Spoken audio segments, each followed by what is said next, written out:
This lesson, we're going to go ahead and talk about measuring angles on the coordinate plane. We're looking at prerequisite skills for our unit in trigonometry. So by the end of this lesson, you should be able to state the measures of angles on the coordinate plane in both degree and radians, and you should be able to determine the measures of arcs and sectors of circles. So first, let's talk about when we measure angles on the coordinate plane. So we know the definition of an angle from our basic geometry, but when we're trying to measure an angle on the coordinate plane, we know that one of the rays has to be on the positive x-axis is where we measure from. And then we go ahead and have a special name for it. That's called the initial side. When we go ahead then and we measure, the other ray is called the terminal side. And when we measure in this direction, which is counterclockwise. So when we go ahead and we are talking on the coordinate plane, direction matters so much that when we measure in the counterclockwise direction, it gives us a positive angle measure. But if we were to go ahead and do a different direction, counterclockwise, for example, it would give us a negative. It would give us a negative angle measure. Okay, so the other thing is, we don't always measure in degrees, but degrees is the most common way we measure. And the symbol for degree is that little teeny circle that you put after the number in the upper right-hand corner.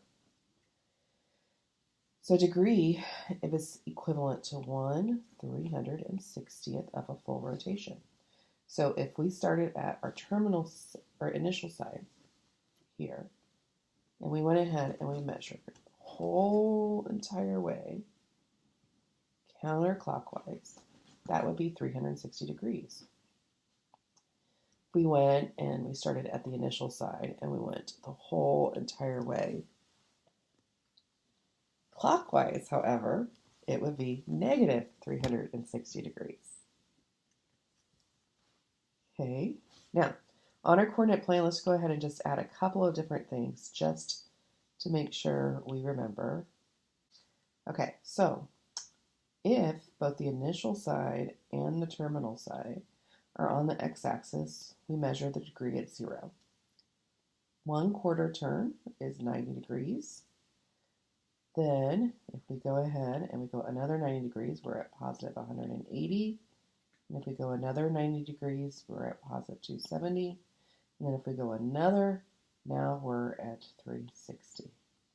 And every time we continue to go counterclockwise 90 degrees, we're adding 90. So it's possible for us to get angles over 360 degrees. When we're talking about this standard form means that the initial side is on the positive x-axis. So all of these have to have their initial side on the positive x-axis. So if I wanted to draw a 65-degree angle, I know I'm going to go in the positive direction, which is counterclockwise. And if this is 90 up here, and halfway in between 0 and 90 would be about 45, 65 has to just be a little bit over it. And I would go ahead and label that 65 degrees. 320, so we know this is 90, 180, 270, and this is 360 if I go all the way back. So 320 has to be between 270 and 360, and 270 plus 50 makes 320, so it's just a little bit over halfway. And I go ahead and show the angle of rotation by doing that little arc, and then I would go ahead and label it 320 degrees. So let's look at a negative angle. So for example, negative 15. I know that in standard position, my initial side has to be this way, but the angle of rotation has to be in the negative direction. I'm going that way. And I know that this would be negative 90, negative 180, negative 270, going in that direction. And 15 is a little less, it's about a third of a half. So I would put my terminal side right there, and that would measure negative 15 degrees. So if I was going to do negative 210, I know that my initial side is right here, positive x-axis, but I'm going in the negative direction, and that would be negative 90, negative 180. If I went all the way over here, it would be negative 270. And so 210 is 30 degrees past 180. And so there's negative 210. So when we start doing formal trig, we usually don't use degrees all that often, believe it or not. So we have another unit of measure called radians, and it's based on arc lengths. And it makes doing other types of measurements a little bit easier. So basically, 360 degrees is a full circle, and it's equivalent to 2 pi radians. So if we cut a circle in half, we would get 180 degrees. And so half of a full rate of 2 pi radians would be 1 radian, or pi radians. It gets a pain in the butt to write radians all the time, so please note a little thing about radians. When we're going to be doing angle measures, if I write 30 and I put a little circle there in the upper right hand corner, I'm talking about degrees. But if I just wrote a plain 30 with nothing after it, no degree symbol, it's implied that I'm talking about radians. So be very careful when you're writing your angle measures, because without the degree symbol, it's understood to be radians. So we have these things called conversion factors. So conversion factors, may have learned this in classes like chemistry, for example, is how you go from one thing to another. So if you want to go and you want to figure out what the radians is, you take the degree measure and you multiply by the ratio, radians over degrees. Pi radians is the same as 180 degrees. Okay, so let's go ahead and do number 7. So it says I have 60 degrees and I want to convert to radians. So that means I'm going to go ahead and take the degree measure, and I'm not going to worry about putting the degree symbol right now, times pi over 180. 60 goes into 180 3 times, so 60 degrees is the same as pi over 3. Let's do number 11. So I'm going to take the degree measure, negative 230, times my conversion factor. I want radians on top because that's what I want to end up with, degree on the bottom. And now I simplify. Both are divisible by 10, so those cancel. And I don't want to go ahead and make this a decimal, so I'm going to go ahead and just write it in simplified fraction form. Negative 23 over 18. And now when we go ahead and we do this backwards, we're starting off with radians, and we want to convert it to degrees. So now I just want to take my factor. What do I want? I want degrees on top, radians on the bottom. So I'm going to take 5 pi over 18 times pi on the bottom, degrees on top. And then I simplify. 18 goes into 18 once and into 180 10 times. Pi cancels pi, and I'm left with 50 degrees. Let's do number 18. So I want to multiply by pi on the bottom, 180 on top because I want degrees.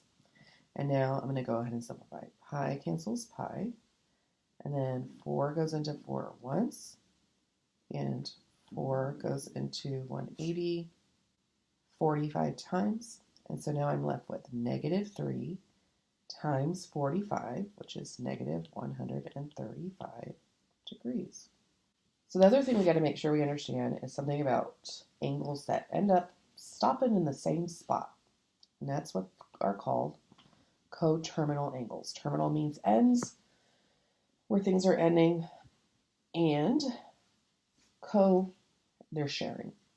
Okay, so if we're trying to figure out if these two angles are coterminal, what we're really trying to figure out is if we went ahead and we went around in a circle 360 degrees, would we end up in the same spot?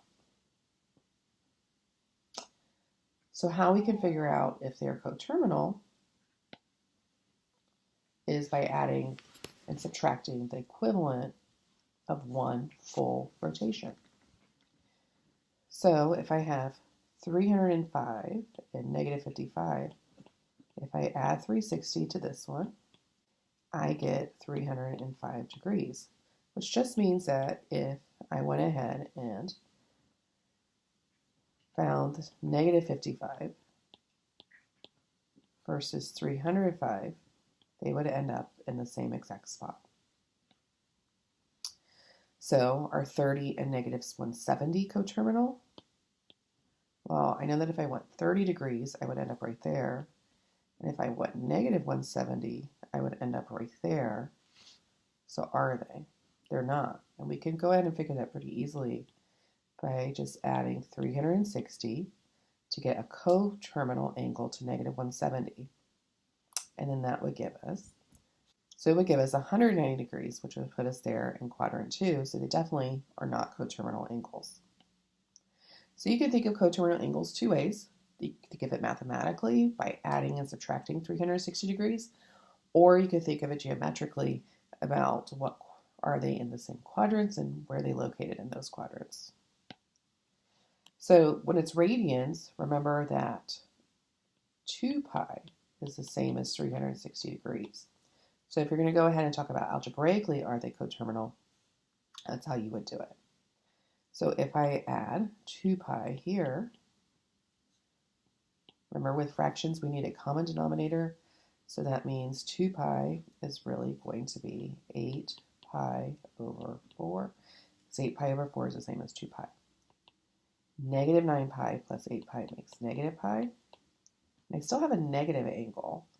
So if I went ahead and I added another 2 pi, 8 pi over 4, I get 7 pi over 4, which is definitely not the same as pi over 4. Let's look at 3 pi over 2 and negative 5 pi over 2. So same thing, I'm going to add 2 pi, 8 pi, whoops, sorry. Now I need the denominator to be, so I'm going to add 2 pi, but now I need the denominator to be 2, so that's the same as 4 pi over 2, which gives me negative pi over 2. And then if I go ahead and I take negative pi over 2 and I add another 2 pi, I get 3 pi over 2, which makes them coterminal. So if I actually wanted to go ahead and find coterminal angles, all I need to do is add 360 or subtract 360. So if I add 360 to 265, that's going to give me 625 degrees. And if I subtract 360 from 265, I will get 95 degrees. That's negative 95 degrees. So I found two coterminal angles. For radians, I would add 2 pi or subtract 2 pi. So 7 pi over 6, if I want to add 2 pi, I need to make it over 6, which means I multiply the bottom by 6, and the top by 6, giving me 12 pi over 6. 7 pi plus 12 pi makes 19 pi over 6.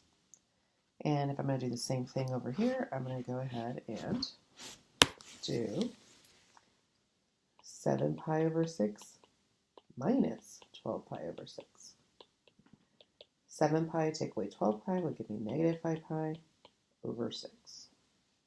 And I could keep doing that as much as I want to find 1,000, million, however many I want. Okay, so quick review of arc lengths and area sectors. Remember, arc length is a part of the circumference. Area of a sector is the slice of the pie. So think of it if you're like a pizza and hope you're not hungry. Arc length is the crust, and area of a sector is the cheesy area. So remember from geometry, theta is just a symbol, Greek letter, and we're going to be using to represent an angle measure. So we use a lot of Greek letters in trig. Okay, R is the radius, S is the arc length. Okay, so we know that to get the entire distance around the circle, that's called the circumference. And so a sector is a piece of it. Well, the thing is that no matter what, so we know that to find to find the circumference, we would go ahead and we would do 2 pi radius. Well, does that look familiar to you? Yes, that is 360 degrees in radians. So basically, we have this really cool way of finding the arc length by just going ahead and using radians. What it is it's the angle measure. So we would say that the arc length, S, is equal to the radius times theta, where theta is in radians. Okay, so let's try number 1. So if we want to find the arc length, we're going to go ahead and first start with the angle is 5 pi over 6, and we're going to multiply it by our radius, which is 3. And then we simplify. 3 goes into 3 once, 3 goes into 6 twice, and we end up with 5 pi over 2 feet. Now, obviously, you cannot have negative angles when you're doing arc length because length can't be negative. So you always would have to, well, you wouldn't be able to do this. Okay, so let's look at number 8. Now, the angle measure is 135 degrees. So we can't use radius times the angle measure. So there's 2 ways you can do it. One is you can use the old one that says the arc length is equal to the angle measure in degrees out of 360 times the radius, or you can convert it to radians first. It's going to give you the same thing no matter what. Okay, so 135 out of 360 times the radius 25. And we get 75 over 8 kilometers after math is magically done. Okay, area of a sector is also a little bit more simplified when you use radians. Okay, so we know that this is a section of the whole entire circle. So it's basically a fraction. So the way we learn to do this in geometry, was by going ahead and saying that the area is the angle in degrees out of 360 times pi r squared, which is the area of the entire circle. But we know that that has something to do with the radian measure. But remember, it's 2 pi is the same as 360. So we're missing a little bit. We're missing that 2. So what this is giving us a little bit of a different formula. And long story short, the formula looks like this. When you're using angles in radians, it's half the angle measure times radius squared. So let's go ahead and just do number 15 because it's pretty much already done for us. Okay, so know that the area is going to be the shaded area, and the angle is 19 pi over 2, and our radius is 23.6. And then we take our handy dandy calculator and we do the math.